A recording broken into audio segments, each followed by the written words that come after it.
আমরা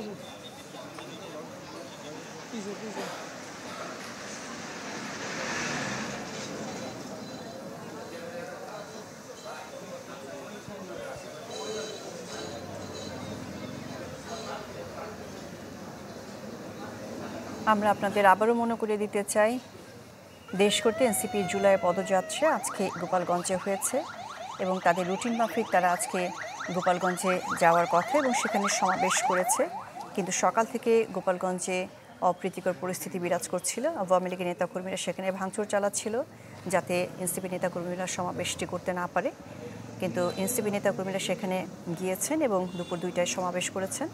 সমাবেশ ছেড়ে তারা যখন বের হচ্ছিলেন, মাদারীপুরের দিকে যাচ্ছিলেন, তখন আওয়ামী লীগের নেতাকর্মীরা গোপালগঞ্জের পৌর এলাকায় তাদের উপর হামলা চালায় এবং চতুর্দিক থেকে হামলা চালায়। পুলিশও সেই পরিস্থিতি ওই মুহূর্তে নিয়ন্ত্রণ করতে পারেনি। অবশেষে তারা পুলিশ সুপারের কার্যালয়ে গিয়ে আশ্রয় নিয়েছেন। বলা যায় অনেকটা অবরুদ্ধ আছেন তারা পুলিশ সুপারের কার্যালয়ে।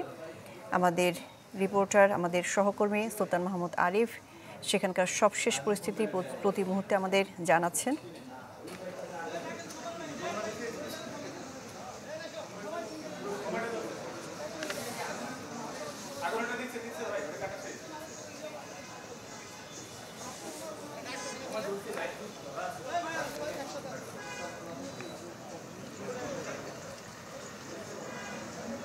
এনসিপি নেতারা কিন্তু তাদের সমাবেশে বলছিলেন যে গোপালগঞ্জের মাটিতে দাঁড়িয়ে বলছিলেন যে আওয়ামী লীগের আস্তানা ভেঙে দাও, গুড়িয়ে দাও, এবং তারা বলছিলেন যে এই মুচিবাদ থেকে গোপালগঞ্জকে মুক্ত করা হবে।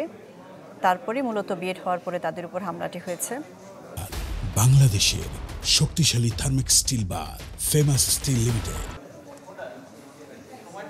আমরা দেখতে পাচ্ছি যে পৌর এলাকায় পুলিশ এবং অন্যান্য আইনশৃঙ্খলা বাহিনী দাঁড়িয়ে আছে। তারা পরিস্থিতি পর্যবেক্ষণের চেষ্টা করছেন এবং সতর্ক আছেন কোনো ধরনের অপ্রীতিকর পরিস্থিতি যেন পুনরায় সৃষ্টি না হয়।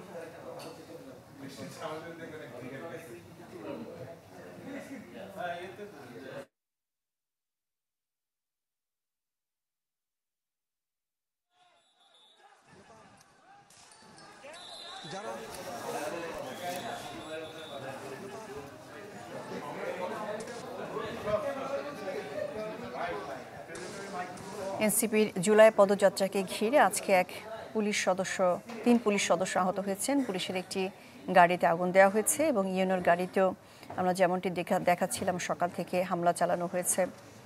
এনসিপি নেতাকর্মীদের উপর চতুর্দিক থেকে হামলা চালানো হয়েছে। এখন তারা পুলিশ সুপারের কার্যালয়ে অবরুদ্ধ আছেন অনেকটা। আমরা সবশেষ পরিস্থিতি দেখানোর চেষ্টা করছি।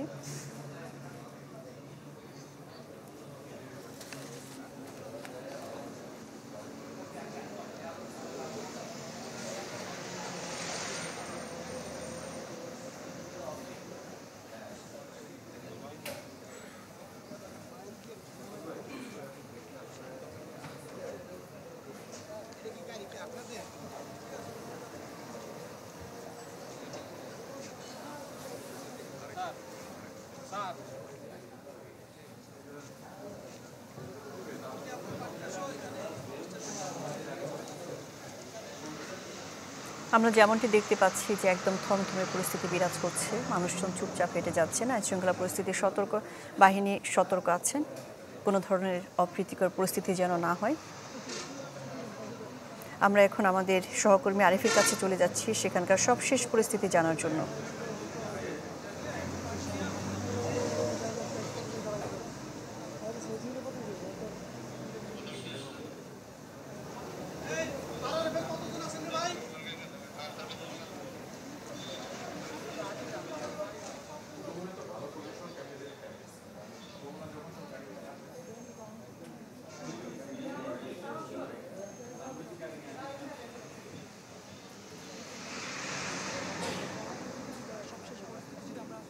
বলার চেষ্টা করি পুরো এলাকাতে একটি থমথমে পরিস্থিতি যেটা বিরাজ করার সেটা কিন্তু বিরাজ করছে এবং এক ধরনের রণক্ষেত্র তৈরি হয়েছে এখানে। এবং এনসিপির যে নেতৃবৃন্দরা রয়েছেন তারা একটি বলা যায় যে সেফ জায়গায় তারা এখন মোটামুটি তাদের নিরাপত্তায় তারা আশ্রয় নিয়েছেন। তবে এখানকার পরিস্থিতি এখন পর্যন্ত বলা যায় ধাওয়া পাল্টা ধাওয়া কিন্তু এখানে চলছে এবং কয়েকজন গুলিবিদ্ধ হওয়ার ঘটনাও কিন্তু এখানে ঘটেছে।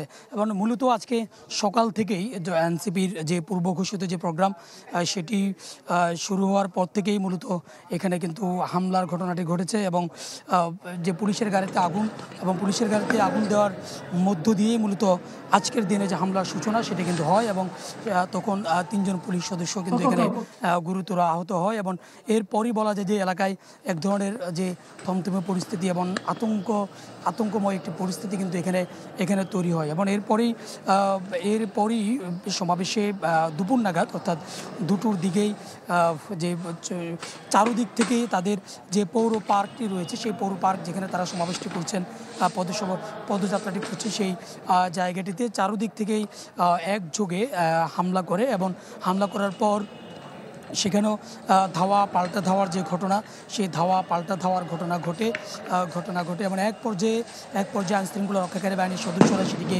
নিয়ন্ত্রণে নিয়ে আসে এবং আনার পর এরপরে আবারও যখন এনসিপির কেন্দ্রীয় নেতৃবৃন্দ যারা রয়েছে হাসনাত সার্জিস পাটোয়ারি এরা যখন ঘটনাস্থলে এসে সমাবেশস্থলে এসে উপস্থিত হয় এবং তারা তাদের যে বক্তব্য দেয় এবং বক্তব্যের মধ্য দিয়ে তারা গোপালগঞ্জের বিষয়গুলো এবং বিগত সরকার অর্থাৎ হাসিনা সরকারের আমলে 16 বছর ধরে যে নির্যাতন নিষ্পেষণের যে বিষয়গুলো এই বিষয়গুলো তুলে ধরে তারা নানাবিধ বক্তব্য দেয় এবং বক্তব্য দেওয়ার পর তারা মাদারীপুরের উদ্দেশ্যে যখনই রওনা দেয় এবং প্রতিমধ্যে আবারও তাদেরকে যে নিষিদ্ধ ঘোষিত যে ছাত্রলীগ এবং আওয়ামী লীগের নেতাকর্মীরা তাদেরকে আটকে দেয় এবং আটকে দেওয়ার পর সেখানে প্রশাসন এবং এনসিপির যে কর্মীরা রয়েছেন এবং পাশাপাশি আওয়ামী লীগ এবং ছাত্রলীগের যে নেতৃবৃন্দ তাদের সাথে ধাওয়া পাল্টা ধাওয়ার ঘটনা ঘটে ইট পাটকেল নিক্ষেপের ঘটনা ঘটে এবং বলা যায় যে গুলিবিদ্ধ হওয়ার ঘটনাও কিন্তু ঘটেছে এবং বৃষ্টির মতো পাথর নিক্ষেপের ঘটনা ঘটে এতে করে বেশ কয়েকজন আহত হয়েছে যাদেরকে সাথে আমরা দেখেছি যে রিকশায় করে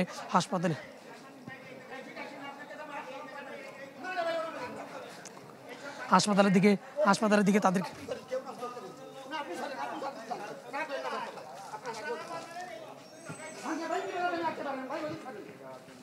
এবং তাদের কয়েকজনকে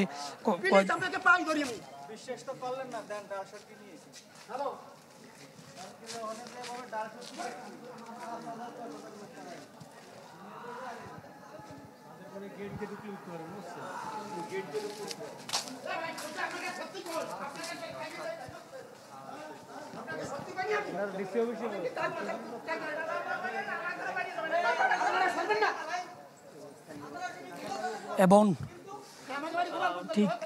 ঠিক একেবারে বলা যায় যে অলিগলিতে অর্থাৎ এখানকার যে অলিগলি রয়েছে সেই অলিগলিতে পর্যন্ত এখন যে হামলার যে ঘটনা সেই হামলার ঘটনাটা ঘটছে দেখতে পাচ্ছেন যে সবার হাতে কিন্তু দেশীয় লাঠি এবং ইট পাটকেল নিয়ে তারা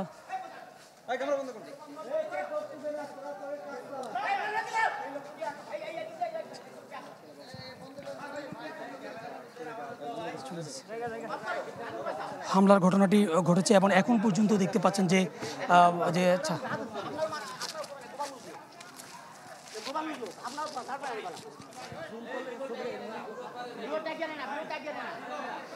দেখতে পাচ্ছেন যে আবারও যে ধাওয়া পাল্টা ধাওয়ার যে ঘটনা এবং যে অলিগলিতে তাদের যে অবস্থান সেটি কিন্তু দেখা যাচ্ছে এবং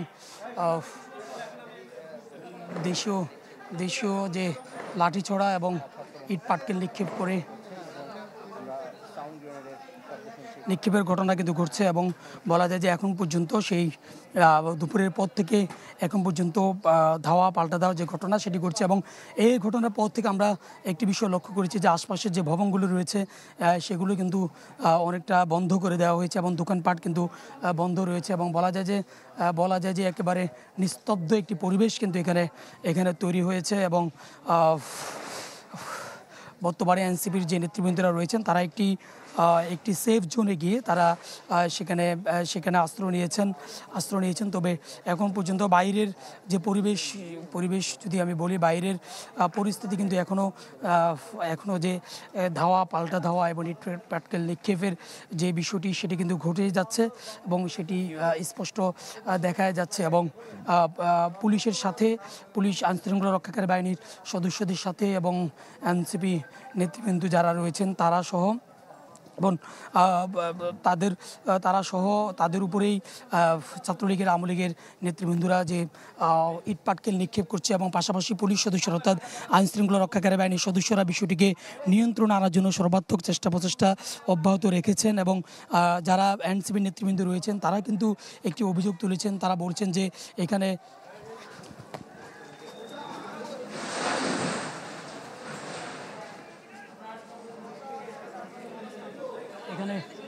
এখন দেখতে পাচ্ছেন যে আমাদের দিকে তেড়ে আসছে, আমাদের দিকে ইট পাটকেল নিক্ষেপ করে আমাদের দিকেও কিন্তু তারা তেড়ে আসছেন এবং আমাদেরকেও তারা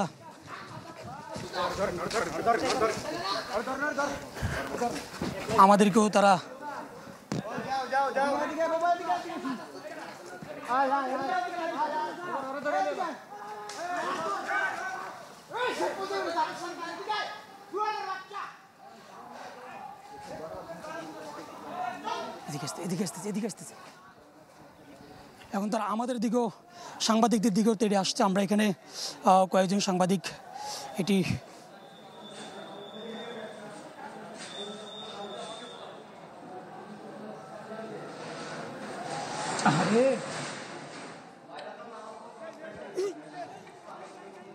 হ্যালো জি হ্যালো দাদা,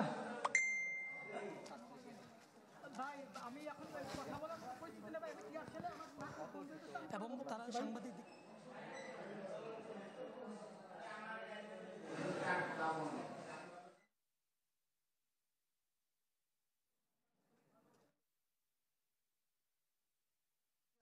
ঘোষণা দেবেন। আবার ছুটে পালাচ্ছে সেই সমাবেশে গোপালগঞ্জ পুলিশের শক্ত প্রতিরোধে তারা ছুটে পেছনে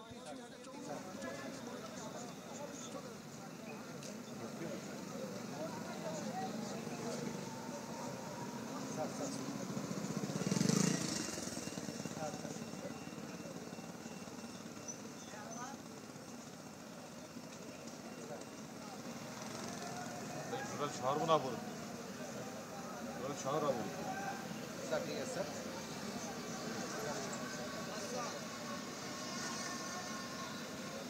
ভাই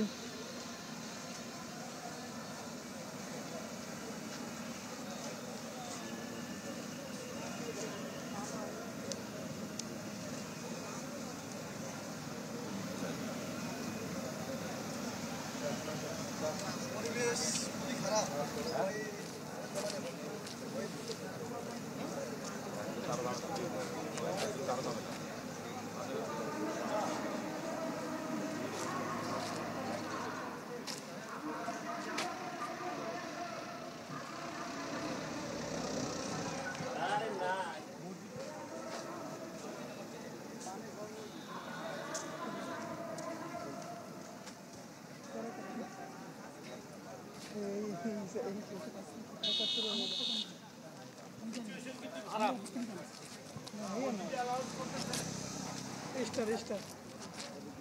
এবং বাইরে কিন্তু যে গোলাগুলির যে শব্দ সেটি কিন্তু স্পষ্ট এখান থেকে পাওয়াই যাচ্ছে।